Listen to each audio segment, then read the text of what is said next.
I spoke before the show with Estonia's permanent secretary for the Ministry of Defence. It's very, very serious and very dangerous. And when the situation has been depicted that the sort of Russian demands have a catastrophic impact when treated as a package, then if you look carefully into this, then they're actually very, very dangerous for the collective defense individually. So everything that really hampers the security establishment that we have built here, brick by brick, for over the last 70 years under the leadership of US and the European leaders, is something that is been put at danger.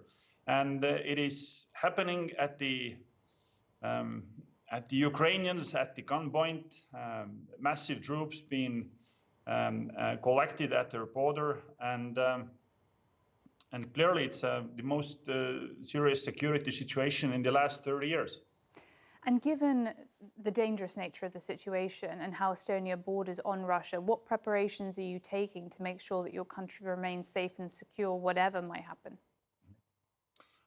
I think we have a fairly sober assessment of the situation. There are multiple avenues we are having, clearly political, diplomatic, but also domestic. Actually, today, Estonian government decided to make an extra one-off investment in equivalent of 1% of GDP into defense. It will mainly go into replenishing our ammunition stocks and improving early warning capabilities.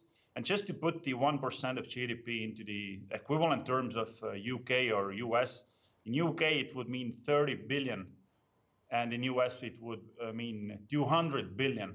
So it's clearly an unprecedented investment that our government has made into defense, and it, I think, fairly accurately depicts our assessment of the situation.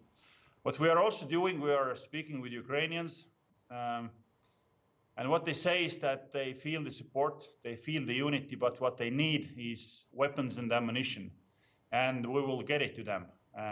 There is some paperwork we need to go through, but we will get it what they need. And also when it comes to allied consultations, that this is happening daily, and the result of this is steadfast. We feel the support, we feel the unity, and we feel that the establishment of security is unshakable. From a strategic perspective, are you concerned that if Putin did make inroads in Ukraine and captured more territory, that Estonia or the Baltic states would be next?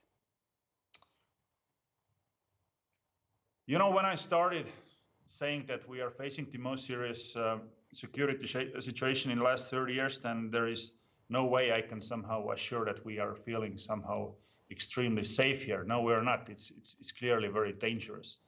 And when it comes to the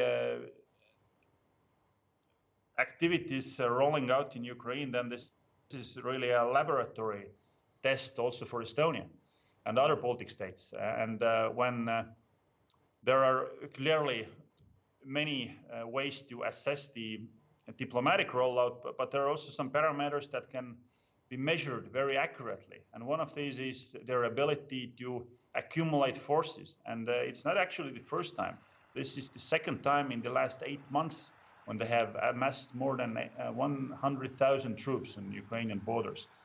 And even more so, and this is even more serious, around 1.5 months, they have managed to create a narrative as Ukraine would want to attack Russia. Mm-hmm. This is something that gets our alert signals, very red, because if they would try to do something against NATO, then this would probably happen at the same pace and according to the same scenario.